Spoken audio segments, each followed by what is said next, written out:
Hello दोस्तों, कैसे हो आप लोग। चलिए आज एक नया चैप्टर लेके आपके सामने हाजिर हो गए हैं आपकी भारी डिमांड पर। मानव नृत्य तथा रंग बिरंगा संसार क्लास 10th का साइंस का ये चैप्टर है दोस्तों। तो ये जो देख रहे हैं ये हमारा चैनल है। चैनल का नाम है ज्ञान लर्निंग। लेक्चर नंबर 1 नहीं, ये वन शॉट है दोस्त, पूरा के पूरा ही हम इसी में ख़त्म कर देंगे। एक ही वीडियो में पूरे चैप्टर को हम लोग फास्टली क्या ख़त्म कर देंगे पूरा बढ़िया से समझते हुए। चलिए तो वीडियो को हम स्टार्ट करते हैं दोस्त। तो इसमें क्या करेंगे दोस्त, हम सारे जितने भी पॉइंट्स हैं चाहे जितने भी हेडिंग्स हैं सारे को हम लोग कवर करेंगे इस वीडियो में। ठीक है दोस्तों, चलते हैं हम वीडियो को स्टार्ट करते हैं। तो जो इसका पहला हेडिंग है उसको हम देखते हैं दोस्त। पहला हम लोग को आता है मानव नेत्र। क्या है कि मानव नेत्र क्या होता है दोस्तों, क्या होता है किसी वस्तु को देखने के लिए हमें दो वस्तुओं की जरूरत होती है। पहला तो प्रकाश होता है और दूसरा आँख हो। देखो अगर आपके पास प्रकाश कहीं ना यानी अंधेरा हो तो आपके पास आँख होगा तभी आप देख नहीं पाओगे। लेकिन अगर क्या हुआ, अगर आपके पास प्रकाश भी है लेकिन आँख नहीं है तभी आप नहीं देख पाओगे। तो क्या होता है कि आपको किसी चीज़ को देखने के लिए प्रकाश तथा आँख दोनों की आवश्यकता होती है। और एक पॉइंट है क्या, एक आँख के द्वारा ही हम इस रंग बिरंगे संसार को देख पाते हैं। चलिए ये भी सही है। तो नेक्स्ट क्या है, नेक्स्ट हम लोग आँख के बारे में पढ़ेंगे। ये आँख में क्या क्या होता है, आँख कैसे काम करता है, और हम लोग इसके बारे में पढ़ेंगे दोस्त। तो क्या होता है कि आँख में हम लोग तीन चीज़ों को पढ़ेंगे। देखिए, एक परितारों को पढ़ेंगे, पुतली को पढ़ेंगे, कार्निया को पढ़ेंगे, रेटिना को पढ़ेंगे। चलिए साइड पहले कार्निया। कार्निया को दोस्त स्वच्छ मंडल भी कहते हैं। कार्निया को हम लोग स्वच्छ मंडल भी कहते हैं। थोड़ा सा कलर को चेंज किया जाए, कलर को चेंज कर लिया जाए दोस्त। यहाँ से ब्लैक कर देते हैं कलर को।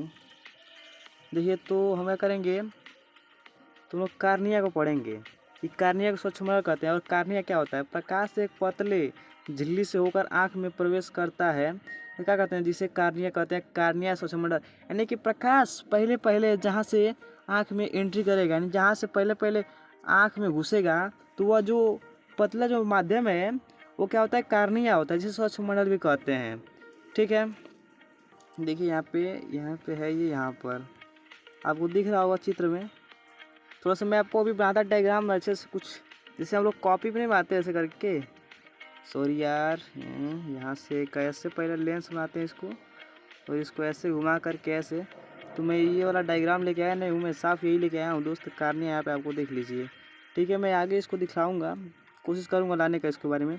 फिर देखिए दूसरा चेक करते हैं, दूसरा क्या हम लोग का, दूसरा क्या है, आइरिस दे रहा है। आइरिस क्या होता है दोस्त, आइरिस को हम लोग क्या कहते हैं, परितारिका कहते हैं। आइरिस को कहते हैं क्या हम लोग, परितारिका कहते हैं। तो आइरिस क्या होता है, क्या क्या कार्निया के पीछे एक रंगीन पारदर्शी झिल्ली का पर्दा होता है जिसे आइरिस, सोर्स यहाँ पे आइरिस होगा, आप लोग देख लेना यहाँ पे क्या होगा, आइरिस कहते हैं। यह पुतली के साइज को नियंत्रित, यानी कि इसका कार्य है। इसका कार्य क्या है दोस्त, इसका कार्य क्या है, इसका कार्य है कि पुतली के क्या करता है, ये पुतली के साइज को नियंत्रित करता है। ये जो पुतली का है, पुतली के साइज को नियंत्रित कौन करता है, तो परितारिका यानी कि आइरिस करता है दोस्त। चलिए आगे देखते हैं हमको क्या पढ़ना है।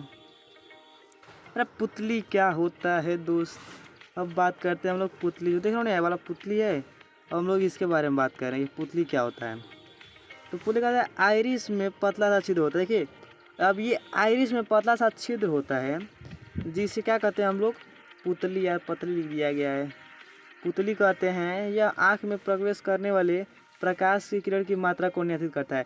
यह प्रकाश की मात्रा को नियंत्रित करता है और यह क्या करता है कि, और ये क्या करता है, पुतली के साइज को नियंत्रित करता है। यहाँ पर क्या करता है, ये पुतली के साइज को नियंत्रित करता है। और ये क्या होता है कि ये नियंत्रित करता है, प्रकाश की मात्रा को नियंत्रित करता है दोस्त। तो इन दोनों में आप लोग अंतर थोड़ा सा देख लिए क्या है। ठीक है, जो हम लोग का पुतली है, यहाँ पे कहाँ गया पुतली, पुतली ये रहा दोस्त, बीच का जो काला सा भाग है ये हम लोग का पुतली होता है। चलिए आगे देखते हैं आगे अगला हेडिंग क्या दे रहा है हम लोग को। दोस्त आपको सही से समझ आ रहा है ना, बस ऐसे समझिए, बाकी हम लोग चैप्टर को जल्दी से ख़त्म कर देंगे और फास्ट डिवीजन शानदार तरीके से, और इससे बाहर कुछ भी नहीं आएगा, इसकी गारंटी मैं लेता हूँ दोस्त। ये रेटिना आता है, रेटिना के ये भी आँख में होता है, जहाँ की वस्तु का प्रतिबिंब कहाँ होता है, रेटिना पर ही बनता है। जो हम लोग किसी भी चीज़ को देखते हैं तो आँख से एक निकलता है किरण और एक प्रकाश की किरण होता है, दोनों जब मैच करती हैं यहाँ पर तो क्या होता है, यहीं पे रेटिना होता है दोस्त, यहीं पे रेटिना होता है, रेटिना यहीं पे होता है, इधर साइड पे, इसी पे अलग कलर से करता हूँ, यहीं पे होता है रेटिना आँख के। रेटिना पे क्या होता है कि चित्र बनता है, जो लोग किसी भी चीज़ को देखते हैं ना तो उसका चित्र क्या होता है, रेटिना पर ही बनता है। ठीक है दोस्त, आगे बढ़ते हैं। दोस्त अब तो रेटिना तो हो गया भाई, क्योंकि रेटिना आपको समझ आएगा कि रेटिना क्या होता है दोस्त। ठीक है, तो चलते हैं देखते हैं रेटिना के बाद क्या होता है। इसका होता है नेत्र की समंजन क्षमता दोस्त, नेत्र की समंजन क्षमता। तो नेत्र की समंजन क्षमता क्या होता है दोस्त, हमारे नेत्र में लगे लेंस के द्वारा अपनी फोकस दूरी को कम या ज़्यादा कर लेना नेत्र की समंजन क्षमता कहलाता है। क्या कहता है कि हमारे नेत्र में लगे लेंस के द्वारा फोकस दूरी को कम या ज़्यादा कर लेना क्या होता है, नेत्र की समझ क्षमता रहता है। ठीक है दोस्त, ये हो गया हम लोग का समझ क्षमता, लेकिन इसके बाद नोट में इसको लिखना है, इसको नोट करके लिख लेना है दोस्त।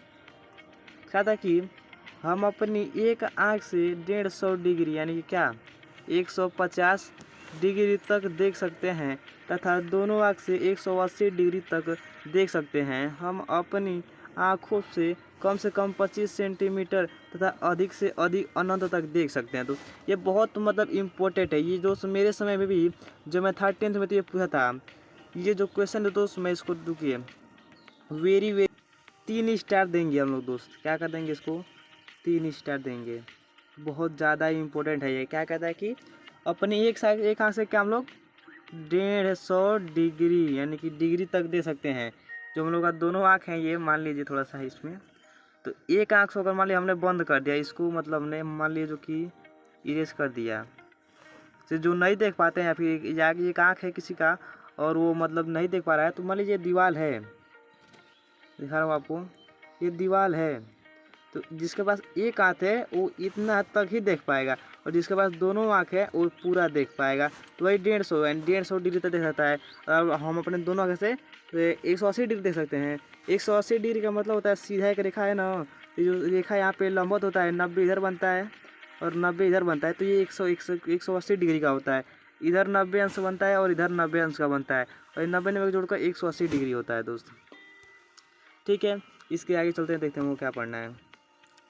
टिंडल प्रभाव दोस्त, ये टिंडल प्रभाव हम लोग अपने जीवन में बहुत बार देखते हैं कि टिंडल प्रभाव क्या होता है। जैसे कि मैं अभी आपको एक उदाहरण दूंगा, उसके बाद आप समझेंगे टिंडल प्रभाव क्या होता है। तो देखिए टिंडल प्रभाव क्या होता है, जब कोई प्रकाश की किरण पतले छिद्र से होकर कमरे में प्रवेश करती है तो वहाँ पर हमें धूल के कण तैरते हुए दिखाई देते हैं, इसी को टिंडल प्रभाव कहते हैं।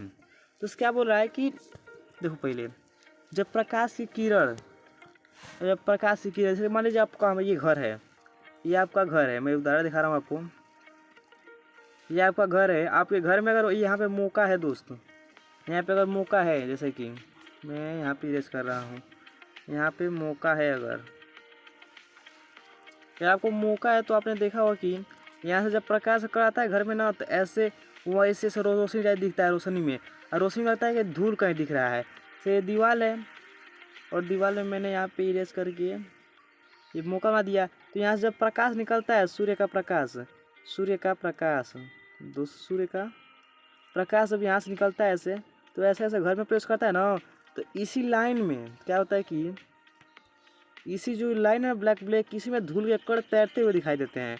आपने देखा होगा अपने घर में या फिर आज जाइए देखिए कहीं, अगर मौका होगा और वहाँ से निकल रहा होगा प्रकाश ना, तो वहाँ पे धूल के कण दिखाई देते हैं। तो जो धूल का कण दिखाई दे रहा है ना, इस प्रक्रिया को टिंडल प्रभाव कहते हैं।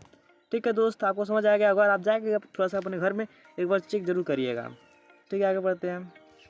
वायुमंडलीय अपवर्तन दोस्त, तो इसमें तो दोस्त पॉइंट है जो आपको रट लेना चाहिए और बता भी रहा हूँ क्या इसमें पढ़ने लायक है।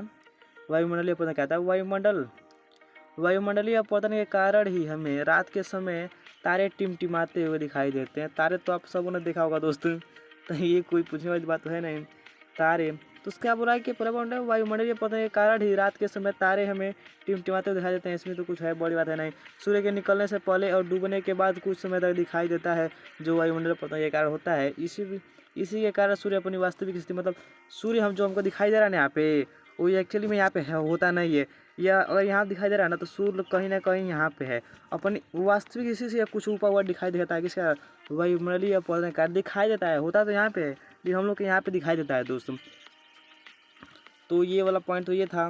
क्या दे रहा है कि तारे टिमटिमाते दिखाई देते हैं, तो आपको दिखता ही होगा कि भाई रात के समय तारे हमें टिमटिमाते दिखाई देते हैं। या आपको भी पता है सूर्य निकलने से पहले और डूबने के बाद तो कुछ, तो यहाँ पे कहते हैं सूर्य निकलने से पहले और डूबने के बाद तक कुछ दिखाई देता है। ये आपने देखा होगा। इसे नहीं क्या होता है, छठ के समय हम लोग जब पूजा करने जाते हैं मम्मी के साथ, आप लोग गए होंगे तो मम्मी लोग उसे भोर कहते हैं लोग। तो उस समय का जो होता है समय ना, तो वह सूर्य निकलने से पहले और डूबने के सब समय कुछ तक दिखाई देता है। मतलब डूबने के बाद भी कुछ समय तक दिखाई देता है। डूब गया होता है नहीं, शाम का वक्त होता है जब हम लोग क्रिकेट खेलते हैं। आप लोग क्रिकेट खेलते हैं तो आपको पता होगा कि ये शाम हो रहा है यार, जल्दी जल्दी फेंको, बॉलिंग कराओ, घर जाना है यार, डूब जाएगा तो हम लोग फॉल मैच नहीं खेलेंगे। ऐसे हम लोग बातें होते करते हैं। तो उसमें क्या होता है कि वायुमंडलीय पौधे के कारण वो भी होता है, और इसी कारण तो सूर्य अपनी वास्तविक स्थिति मैंने बताया ये। तो दूसरा देखते क्या होता है दोस्त, दूसरा वाला क्या देख रहे हैं। अब दूसरा क्या है हम लोग उसको देख लेते हैं। इंद्रधनुष कैसे बनता है, बनना लिखा है, बनना आपको समझ लेना, थोड़ा सा समझना जल्दी होता है यार, उससे कुछ मतलब नहीं होता है।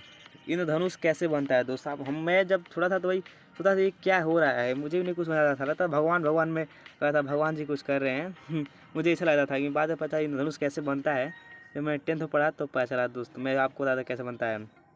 क्या होता है कि वर्षा के दिनों में कभी कभी पानी की छोटी छोटी बूंदें इकट्ठा होकर एक प्रिज्म के जैसे बन जाती हैं, और इन पर जब सूर्य का किरण पड़ता है तो हमें इंद्रधनुष बनता हुआ दिखाई देता है।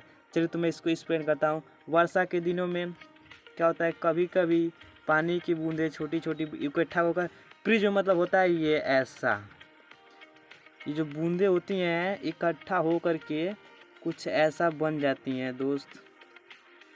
और इसी पे जब प्रकाश ऐसे पड़ता है ऐसा बनाती है, और प्रकाश पड़ेगा तो प्रकाश में दोस्त जो कलर होता है मुझे तो बस हम लोग देखने के लिए किसी चीज़ की जो आवश्यकता होती है, तो यही प्रिज्म होता है। मैं एक डायग्राम आपके लिए लेके आया हूँ, देखिए यहाँ पे प्रकाश आ रहा है, कलर चेंज करने दो, कलर चेंज करने दो, यहाँ पे प्रकाश आ रहा है दोस्त, और ऐसे विक्षेपित हो जा रहा है। देखिए यहाँ पे विक्षेपित हो जा रहा है। कैसे हो रहा है कि प्रकाश यहाँ पे आएगा और ये बूंदे इकट्ठा होकर प्रिज्म बनाई है, और प्रिज्म जब प्रकाश निकलेगा तो यहाँ पे इसके रंग जो है दिखाई देते हैं। मैं इस पर एक शॉर्ट वीडियो भी आपके लिए मतलब निकालूंगा, कैसे इन कलर को याद करना है कि लाइन बाई लाइन इनको हम लोग कैसे याद करें, इसके मैं शॉर्ट वीडियो में आपको बताऊँगा। ठीक है, तो इसके लिए आपको चैनल को सब्सक्राइब कर लेना होगा आप नए हैं तो, और आप सब्सक्राइब करें तो आपके लिए सही है। तो मैं आपको दिखाऊंगा कि मतलब कौन सा कलर ऊपर होता है नीचे कौन होता है, लाइन बाई लाइन दिखाऊंगा। इसमें दिख रहा है लेकिन मतलब वैसे नहीं, थोड़ा सा स्पष्ट नहीं, थोड़ा सा मैं लिखने में यहाँ पर दिक्कत होगा ना, कैसे कैसे यहाँ पे लिखूँ, इसमें छूट गया है, भूल गया हूँ लिखना यार। ठीक है, तो मैं शॉर्ट में दे दूँगा। और यार क्या है देखिए, तो ये तो आप समझ आया हो कि प्रकाश की किरण यहाँ से आएगी और इसके अंदर प्रवेश करती हुई ऐसे ऐसे बाहर निकलेगी। तो जो बाहर निकलेगा कलर, तो उसमें कलर दिखाई देने लगेंगे सर, जो ये जो निकलेगी किरण तो उसमें कलर दिखाई देंगे, 7 होंगे सर दोस्त। आपको पता ही होगा कि 7 कलर होते हैं, 7 कलर होता है, ये तो आपको पता ही होगा। ठीक है, देखते हैं आगे क्या है। इधर आप प्रकाश के प्रकीर्णन से होने वाली घटनाएं, प्रकाश के प्रकीर्णन से होने वाली घटनाएं दोस्तों। प्रकाश के प्रकीर्णन के कारण ही हमें आकाश नीला दिखाई देता है। जो नीला हम देखते हैं ना ऊपर, वास्तविक में नीला है नहीं दोस्तों, अभी तभी तो बता रहा हूँ क्या दिक्कत है उसमें। प्रकाश के प्रकीर्णन के कारण ही हमें आकाश नीला दिखाई देता है। ठीक है, प्रकाश प्रकीर्णन के कारण ही अंतरिक्ष में जाने वाले यात्रियों को आकाश काला दिखाई देता है। अभी तो तुम यहाँ से नीला देख रहे थे लेकिन यहाँ पे गए तो काला दिखाई दे रहा है। कारण समझ रहे हो क्या, प्रकाश का प्रकीर्णन है। जब यात्रा करोगे ना तुमको काला दिखाई देगा, लेकिन यहाँ से पृथ्वी बैठे हो तो तुमको सब नीला नीला दिखाई दे रहा है। गहरे समुद्र का रंग क्या होता है, नीला दिखाई देता है, इसके ही कारण। सूर्योदय तथा सूर्यास्त के समय सूर्य लाल भी इसी कारण के दिखाई देता है दोस्त। ठीक है, तो आपको इतना कुछ समझ आ गया होगा। देखते हैं अगला क्या है, आगे में क्या दिखना है। तो जो अगला के बाद क्या करना है आपको, थोड़ा सा एक पॉइंट में छूट गया उसको बता रहा हूँ।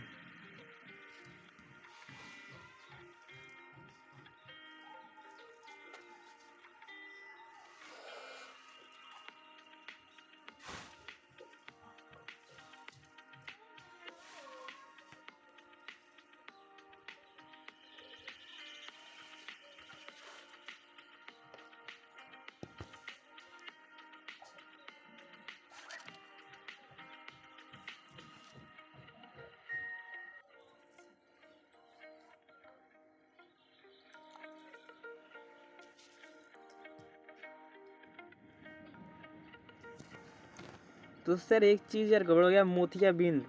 एक हेडिंग था उन लोग का मोतियाबिंद यार, वही नहीं आया है दोस्त, छूट गया है दोस्त। तो क्या करना, तो उसको मैं कल लाऊंगा।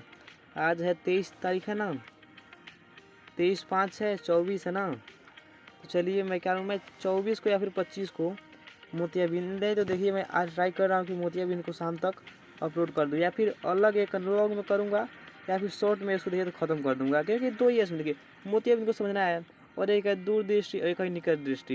ये तीन है, और ये एक को अगर समझ लेंगे तो ये जो एक समझना होगा मोतियाबिंद तो भाई रटना होगा, और एक दूरदृष्टि या निकट दृष्टि को समझेंगे, दूसरा वैसे ही ऑटोमेटिक आपको समझ आएगा, क्योंकि एक का उल्टा दूसरा है।